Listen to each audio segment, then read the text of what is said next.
Alright guys, the Entrepreneur List here with Eddie of Authentic831 here in Salinas, California. This man started from his garage, longtime buddy of mine. We're going to get his story. So how did it all go down, G? I mean, what made you like want to start this?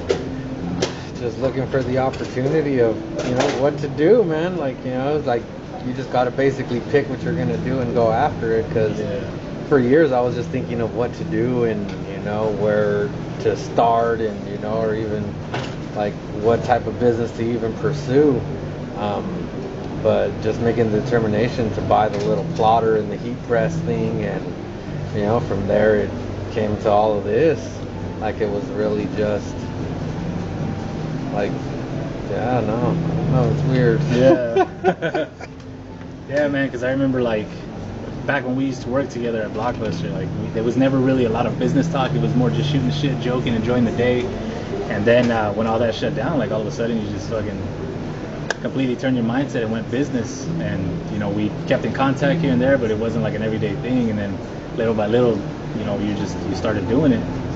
And I mean, here you go with 2 shops of your own, dude. Yeah, no, it's crazy. Like, I trip out on it all the time. Like after Blockbuster, I really couldn't get a management position, because of all the circumstances that happened towards the end of Blockbuster. So I really couldn't get into a position that I would want. People would hire me for crew. They'll put me on the line making some burgers or whatever. You can't always get into management. Yeah, but getting into management was like a whole nother thing when I couldn't pass that background check. So I basically had to put it on myself to what I could do from that point on. Like, everything that I had done was basically business management stuff my whole life, but for other people. And it was just like, well, let's put it to use for ourselves and see what we can do from there, Yeah, definitely. Like, it was most definitely, like, I couldn't have imagined being where we are right now, back in Blockbuster. Like, if you'd have told me, in a couple of years, it's going to be like this for you and you're going to be doing this, I would have been like, man, you're crazy, bro. Like, what do you mean, Yeah. What do you mean we're going to be making t-shirts and decals and stickers and all this stuff, Like, I would have never pictured it going to where it gone. And like, it's just really just picking it and putting the time and effort into making it be something, That's all it was. That's all it was. Just picking it and going for it after that, And then just constantly advancing, Like, once you figured out how to do the vinyl and stuff, we basically were like, okay, now what? So then I got the etching equipment. So then we were etching glass too, And then after I got that, I was like, all right, well, let's look into this digital printing. So after that, we were doing the coffee mugs and the mouse pads and everything. Yeah. And then from there, I mean, it led to the purchase of our first wide format printer. And like, now we've got our second one and our second shop. And it's like, man, so it took 5 years to get here. I just posted the other day, it was 5 years ago, in a little table in my garage. And then I posted another video of the shop, and it's like, so it took us basically 5 years to do that, to get to this point. Like, it's not going to happen overnight, it's not going to be easy. People are going to doubt you, you're going to doubt yourself, but as long as you're committed and you stay with it, like, you can do it. Yeah. That's basically what it is. My son's calling me. Go ahead. Give it up. Hello? What's up? I'll text it to you and I'll text you the password. Did they tell you anything about your leg? Okay, Dad. I'll text it to you right now. Okay, bye.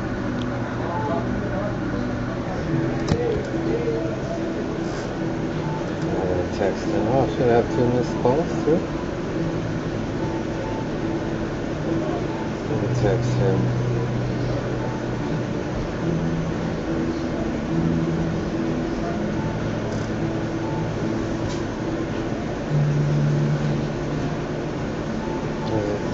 I don't even remember my email that's associated with my Netflix account. I think it's that one. I get that all the time, dude. I hate that shit. Trying to sign into new accounts or not new devices. Yeah. It's a hassle. Alright, my bad. Now My you bad. So, where did you start selling? Like, were you throwing shit online? Were you just like people you knew asking you for shit? Was it the neighbors? Like, how did all that come out? At first it was people I knew. And then, like you said, my neighbors bought some stuff, but it was mainly people I knew in the beginning. Yeah, I tried to do like the Instagram thing, the Facebook thing. It was a lot of that for the first, 2-3 years. That's what it was. It was just people we knew, people who would tell people, oh, well, this guy does that, And, Yeah, all word of mouth. yeah, all word of mouth. And then basically, from doing that to doing the online, and then 2 years ago was when I actually really started pursuing the actual sales of stuff, to where I would make a bunch of random stuff, and I would go to the parking lots right here in Foods Co. on Alisal, and I would post up out there, and I would basically just out the back of the trunk, selling beer mugs and t-shirts and all that stuff. I did that for a good 6 months, I want to say, where I was just going to parking lots, going to different places. And then I started looking into, well, how do I get into the farmers markets, And once I figured out, you just had to be there when they're opening up the gates, and, just pay for your spot, and they'll let you get your spot in there. And once I got my spot, that was where everything really changed. Because then we had an actual spot where we would be selling. I didn't have to worry about getting kicked out of the parking lots or police coming and taking all of our merch. Yeah. Because you get threatened with that a lot. The cops will roll up when you're selling. They'll be like, all right, man, you're done. If I come back, I'm going to take all your stuff. So you kind of have to just leave, take it as it is. Either at that point you would go and find another parking lot, or go home and see what to do the next day. But once we got into the farmer's market, I met some little lady who was basically, she's seen everything that we were doing, and she was like, man, you should come with me to the flea markets. She was like, we got a big spot. She was like, I'll give you a little area in our spot at the flea market, and, you can be out there. And, so I went out there the first week, not really knowing what to expect, and sold a bunch of stuff. And like from there, that's what it was. It was just a flea market hustle. From there, we would just go and buy t-shirts and beer mugs and make decals and put everything on the beer mugs, do the etching, the mouse pads, the coffee cups. Like, we would take all that stuff out there in my little car, and we would do the Red Barn. We would go to Santa Cruz. We would go to Greenfield, getting up at 4 in the morning to be out there by 5, to have your spot set up by 7, Yeah. And you don't know what you're gonna make out there. Like, some days we would get out there, and with gas money and the spot and food, you're looking at $60, not to mention the stuff that you got with you. Yeah. So if you didn't make, at least $60, you were in the hole, and that doesn't even cover your products. You still got to make enough to cover your spot and to cover the stuff that you sold. Yeah. So once that would happen, we'd be like, all right then, so now we're seeing profit on the day. Yeah. And then we would go from there. And what was cool about it is, because I would do the Red Barn on Sunday, I would do Santa Cruz on Saturday, and then I would do the Salinas Farmers Market on Fridays.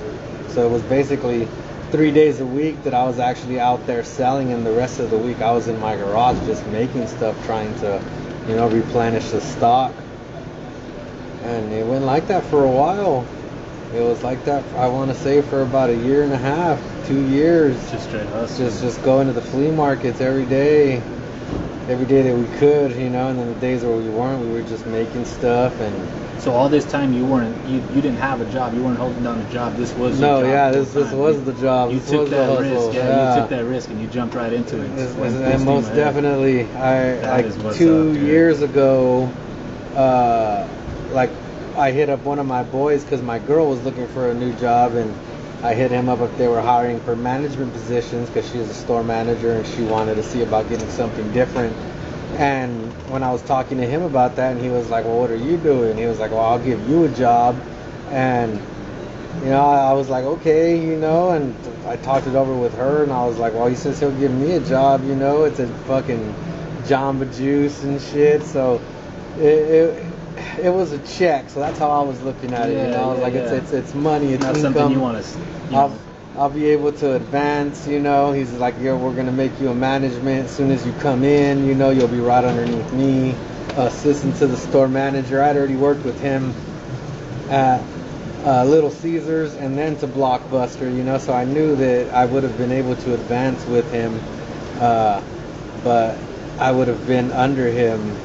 Like, it wouldn't have been any bit more than that, yeah, you know? I mean, you kind of stay stuck. Like, I would have been there, and I mean, in all reality, yeah, it would have benefited him like a motherfucker to have me on his team, and I knew that, you know, because I know what I bring to the table, and I just couldn't do it, man. I couldn't. Yeah. I went home and I was talking to my girl after the first day of orientation, and I was like, man, I can't do this shit, dude. I'm not gonna be in there, you know, selling juice. I somewhat got the name buzzing out there. People knew who I was.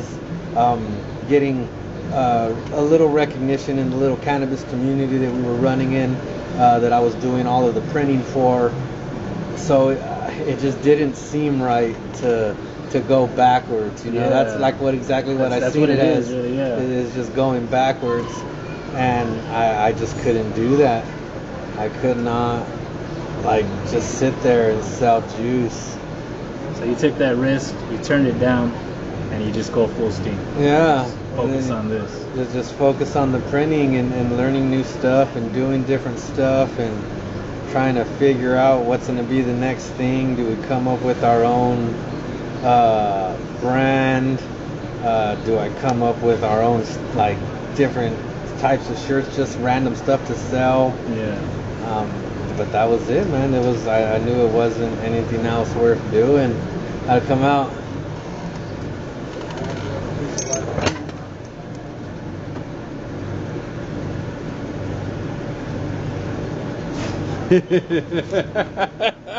Oh, yeah. I'll give you that one. I'll give you that one. Hell yeah. I mean, I don't know. Oh man, that deserves some applause right there. You fucking thinkers, man. Oh, that's the business. Yeah. See what he just did there is we printed the clear vinyl. We printed on the clear. We're trying to get the white to print, but we're not. Our white's not printing for some reason. So since the image is mirrored, so you can see it from the opposite side, you know? Yeah. So he put the white sticky vinyl on top of it, so when you flip it up in reverse, you see it, you know? Yeah. They're not smarter than us. Yeah, no. I don't think anyone's smarter than you, Jordy. I wouldn't have did this like They're not this. smarter than us. Dude, yeah, look at that. Man. Okay. I am very impressed, dude. I am very impressed. I don't even know if you can tell how pumped I am right now, but no, that's pretty fucking cool. So yeah, we can do that. And it works. And it works. And yeah, see, because it's gonna stick on this side. Yeah, you're gonna see the whole thing. You know? Man, yeah, it's not transparent anymore. It's perfect. I don't know why we haven't invented it now. Dude. That's ingenuity right there. It is. You gotta make it work. So that's kind of our. Yeah, no, that's too funny. That's how we could do. Like, oh man, yeah, no. I'm sorry. No, you're good, I got you're good. excited. I was sweating, dude. Yeah. That's what all this is about. I wanted to keep it as raw as possible, man. They see you working while you're trying to do this at the same time. Yeah, We got people walking around and talking and whatnot, but it's good. That's what I want it to be. I want it to be as raw as possible. Yeah. Most people do production equipment. They got lights, they got mics, they got lapel mics, they got all that set up. It's a dark room, whatever. I'm trying to keep it as raw as possible, dude. So that's how we're gonna keep it. I'm more than likely not even gonna edit most of this out. Yeah. I'm gonna leave it in there, man. I want people to see what it's like to try to start something from the beginning with no equipment, no nothing. This camera I just happened to have because I bought it a year ago for family pictures, and I decided, well, I can use it for this. Eventually, I'm gonna grab a mic, have something better for us. But so you're knocking it out, dude. You're not working a job, a traditional job. You're doing your own hustle, and you're grinding hard. What's family life like? What's the not even the inner circle, just the people you're acquainted with, you know what I mean? The people who usually got your back when it comes down to shit. How is all that going down? Damn, well, see, yeah, and like honestly it was really just me, man, like I brought some people along. Everybody says they were down for it, everybody was like, oh yeah, rah, we can do it up, just let me know what we can do. Another one, you're gonna hear people saying, oh, he's tripping. That's like another thing that we heard, it's like, oh, he wants to start his own little shirt company, and then they're like, oh, well, I'm gonna go start my own and show him how to do it, and it's like, yeah, like, well, where are them dudes now, it's like, what did you end up doing, here we are 5 years later, dog, what are you doing? And that, it's really just, that's basically how it was, man. A lot of it, until they started seeing, like the money coming in, Once they started seeing the paper coming in, that's when it was like, oh, okay, maybe he's onto something, maybe he could do some shit. And then from there, like, some people were like, okay, now I'm down, and we can try to do this. And I'm like, well, yeah, look, this is what we need. I told them I don't need money, I go, I need time. I need people to come over here and help me do these cups because we're selling so many of them at the flea market. Like, help me do this stuff, That's what I need. It's like, I can't really, like, pay you right now, but, like, all of this stuff, if we sell it, I'll give you a percentage, And some of them, they came, I had, like, 2 people show up, little nephew and my cousin, and they were there and they were doing it.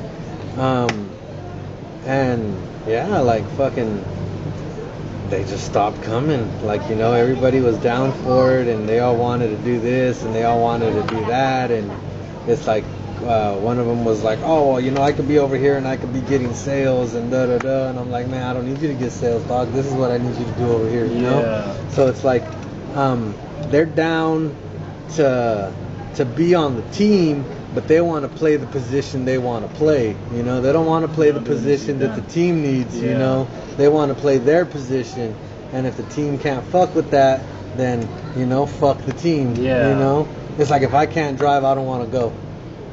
But it's like, look, it's not your car, dog. It's like, it is what it is. There's only so much we can do, like, as far as being willing to bend, for that shit. And then, like, now they see we're in the shops and they see other people are getting involved and other people wanting to throw money behind us, and now they kind of feel left out, and I mean, I feel left out for them, because it's like, dog, they had their opportunity. You should have been here with us, you should have been here with us doing this shit. You could have been here with us doing all this shit. But like, they just weren't down, man. When it comes time to put action behind the words, a lot of the people ain't gonna do it, So the main thing as a business person, to know what you want to do, is just to keep that drive, man, to stay with it. That's the main thing. I have friends tell me, damn, dog, you're still doing that? I would have gave up after a year, and that's real, So they don't make it. No, they don't. And you just gotta think about what you want to do, think about what's gonna happen, like, and don't be afraid when you do think about it, because I mean, if you're thinking of failure, before you even get started, it's like you're projecting that shit. You know, why even try? Yeah. You know. So I don't really get scared. You know, I think about everything, and I'm like, man, you know, I don't think, oh man, we just bought a $30,000 machine. What's gonna happen if it doesn't work out? You know, or oh man, we just bought a $30,000 machine. You know, the payments are going to be this much. It's like, oh man, it's like, no, but what is that thing going to bring you? You know, what is that machine going to get you? And that's basically all you have to think about is just, you know, don't think about the bad, think about the good, what's going to happen. Yeah. And that's like the main thing is just, you know, don't get discouraged. So on Stay that, with it. all this equipment, you started off with the heat press and a plotter.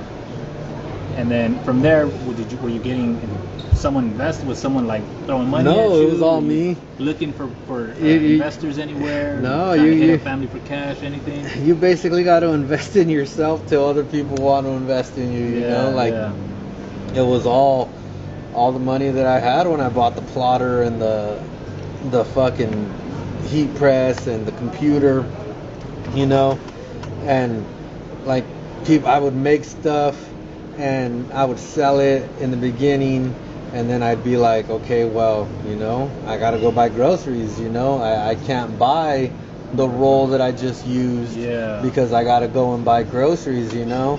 And I'd have family members be like, well, how do you not have vinyl, you know, how do you not have this? And it's like, well, bitch, you know, I don't fucking punch someone's clock, you know. If I gotta choose between buying a roll to make your punk ass a $10 shirt or go and buy, you know, 2 gallons of milk or something, it's like I'm probably gonna go with the 2 gallons of milk.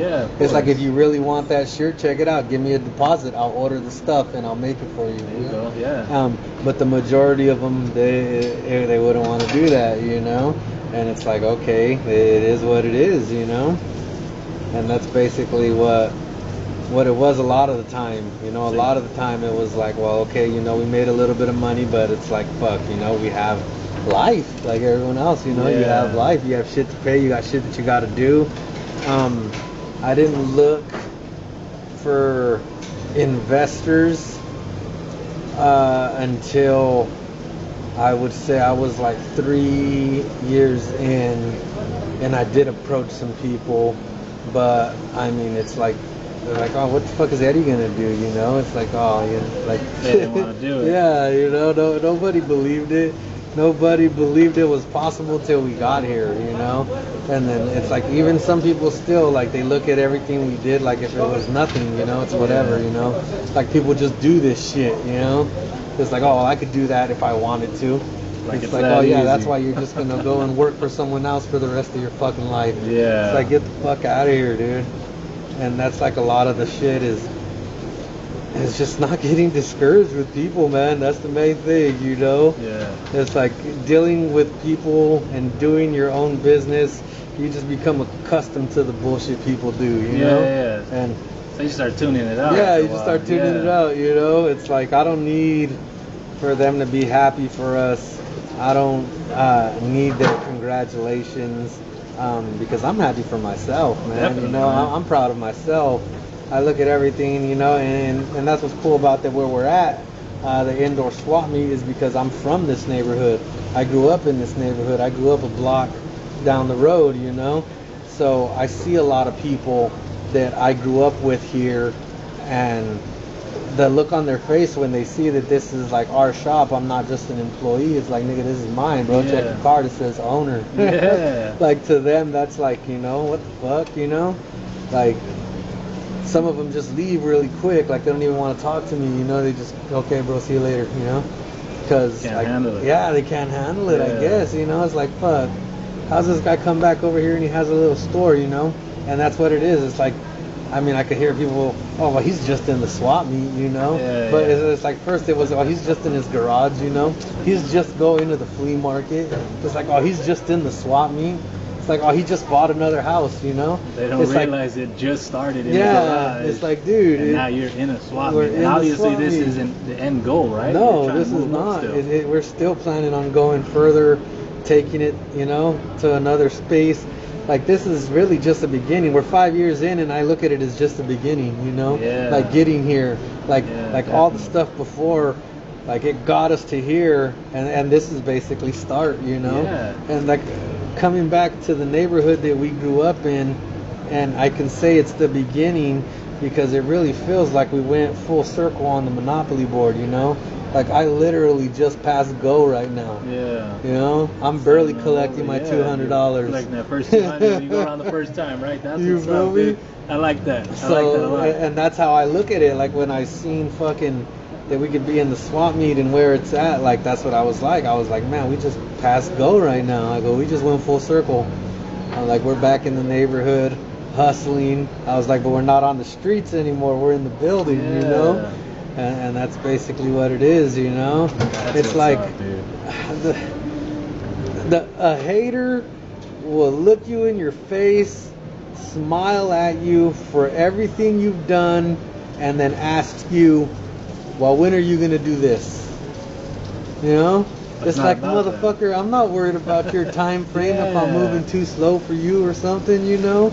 It's not like, I about know them, what it's I'm about doing, you. and I know what my plan is, and I mean, you see what the fuck we're doing, dude. And Yeah. how you gonna be like, well, when are you gonna do this? You know? It's like, get the fuck out of here. When are you gonna do Yeah. something? You know? At least get started. Yeah, man. And that's like what it is, you know? They'll talk down on your name like everything you did was nothing, you know? But that's Yeah. how everything goes. You just got to keep hustling, keep it going. Don't let like anyone make you second guess yourself on what you're trying to do, you know? Because their vision isn't your vision, you know? They Yeah. don't know what you're planning on doing. Like, man, if I would have listened to them, I'd fucking be working at Jamba Juice right now. Yeah. Talking about, hey, sir, how can I help you? Not, man, get the fuck out of here, dude. It's like, you know what I'm That's saying? what's up, dude. Yeah. It's like, man, you go to fucking, you working for people, you got to bite your tongue a lot. It's like, you know, yeah, like I couldn't even imagine working for people again. Like Damn. it's crazy. I trip out all the time, you know. And like I said, like it's really getting going, you know. Like here in the shop, more people are finding out about us. We got the printer in January. That one is been doing phenomenal. We just got this one the other day, and I mean, all of our equipment is brand new, so everything we're trying to do is like, it feels new, you know? It feels like a new beginning. Yeah. And that's basically what it is. It's just, yeah, man, main thing, don't get discouraged. That's Just gotta probably keep the it best going. part is that you look at it like it's just the beginning still. Considering you got 2 shops running in the same swap meet, like that's not like, you're not like, I made it. You're Yeah, more like, no. all right, we're getting started. Now we're gonna start moving. Yeah. Now we're gonna start pushing it. It's like I had someone say, damn, dog, you made it. And I was Yeah. like, no, dog, you just Not did yet. basic, Not you know? yet, yeah. You just put on your shoes. Yeah, exactly. Like we're barely getting going.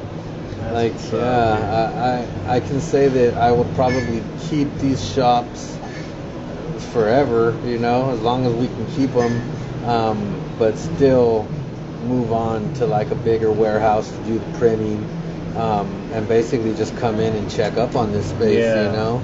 Like, I'm already thinking, you know, I'm technically not even here anymore, you know, like getting that other machine and is that's like, the way it's dude, gotta be, dude. That's the way it's gotta be. You gotta think ahead. You can't be thinking in the past or in the present. If you're really Yeah. trying to make it, man, you gotta think ahead of everything. You gotta be in the future already, in your mind. yeah, you gotta be, especially, you know, when you're trying to build something that you're gonna be able to leave for your kids, you know, just breaking generational curses, you know. I mean, Yeah. fuck, dude.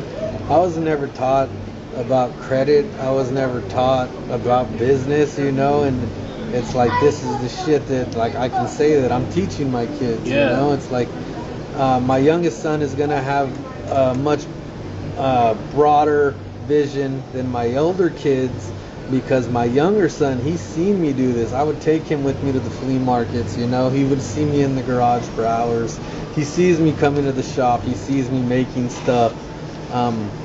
Like my other kids, they just seen me, fuck, you know, working 9 to 5 They see job, it as a you know. Yeah, they're and not gonna see the fucking- behind the scenes of it. They haven't seen the behind the scenes of it. Yeah, how it all coming came home, up. playing video games, you know, and like, yeah, that was all I really wanted to do, you know, until fucking you just make that decision and you're just like, well, this is what we got to do, you know, and then just staying with it. That's what's up, dude. So Yeah. it was all about just starting for you, man. Just getting your own thing. You didn't want to be punching a clock like you said for anybody else. If you're gonna punch a clock, it's gonna be your own clock. Yeah, and that's what it is, man. It was really just getting the thing going. I mean, because if I wouldn't have started when I started, I'd probably still be sitting at home thinking about, well, what do I do? What can you know? do? Yeah. What's gonna happen? You know, no plans, no goals. I didn't set my first goal till I was 35 years old. Or no, 32 years old. 32. I didn't set my first goal till I was 32 years old. And then when I got it, I was like, okay, well, what are we going to do next, you know? Yeah. And then it's like my main goal for this year was to buy a wide format printer, a Roland, and we got that in January, you know? Here we are in September. We just got a new Mamaki, and like, yeah, everything's going. So it's like, well, what's going to happen next, you know? Yeah. If everything we've already planned, we've already done, like, you know, what next, you know? So, and then that's what I think is exciting to me, is just like, well, fuck, what's gonna happen next? Man. It's like we got the little shop, and you know, I wouldn't have even imagined that we would have got this one right here, and you know, from here, like, fuck, like I said, it's like shit. There's only to the top, man. So Yeah. that's it. Just keep going, keep grinding with it, and just staying focused. That's what's up, dude. Well, damn. I mean, this was a short, just back and forth of like how you went through it, how you came up. We definitely got to do a longer one. Yeah, no, we could. I want to hear.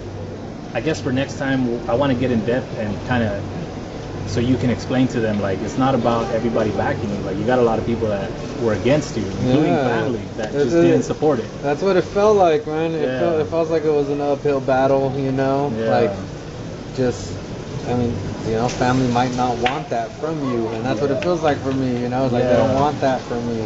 And it's like, well, it's whether you want it or not, you know, that's what's happening, and this is what we're doing. Yeah. And yeah, that's really it, man. It's crazy. Yeah. Well, that's fuck. Yeah, we're definitely gonna get deep into it. I want to hear the rest of it. You know what I mean? A lot of people, they sit at home and they want to start something. Everybody has an idea. Everybody wants to do this, but nobody ever gets their feet wet. Nobody ever wants to try it out. And then, like you said, you got a lot of people that were cool with you that just turn around and they're like, ah, well, you know, you're just here, you're just there. It's all about pushing through all that. If you could tell a young entrepreneur right now, someone that wants to start something, someone who has an idea that they want to do something for themselves, they know they don't want to be punching someone else's time clock, what would you tell that person? Like, how would you try to inspire them to do it, just to go ahead and start? Man, yeah, no, I don't know, man. Just believe in yourself. Don't get discouraged, man. That's all you can say. Don't get discouraged. Just know that it's gonna be hard, but you know, in the end, it really will be worth it. It's hard to say. You know, it all just depends on the state of mind that the person is in that's watching this. Like, if you really want something, you know, it's really on you. You're the one that has to do it. You got to do the work. There is no cheating the grind, you know. Yeah. The grind won't give you anything you don't deserve. It knows what you put into it. So as long as you're really grinding, you're really doing it, you know, you reap what you sow. Yeah. So as long as you're sowing it up, man, just get ready to reap it. And that's what I feel like we're doing right now. Is like it's barely starting to grow. We're barely doing it. But yeah, no, I don't know. Damn. Well, that's it right there, guys. Eddie of Authentic831, it's his shop, one of them, and he's just starting. Like he said, went around that board once, he just passed go. He's getting his shoes on, gonna lace them bitches right up, and he's gonna start working, grinding even harder than he has been, man. 5 years in, still going hard. Lets you know don't give up, keep going, and we'll catch you guys on the next one. Anything you want to say? It takes 6 months to build a Rolls Royce, and it takes 16 hours to build a Honda. You know? Yeah. That's So just remember that when you're trying to do something. That's what's up. Thanks for your time, G. Thank you.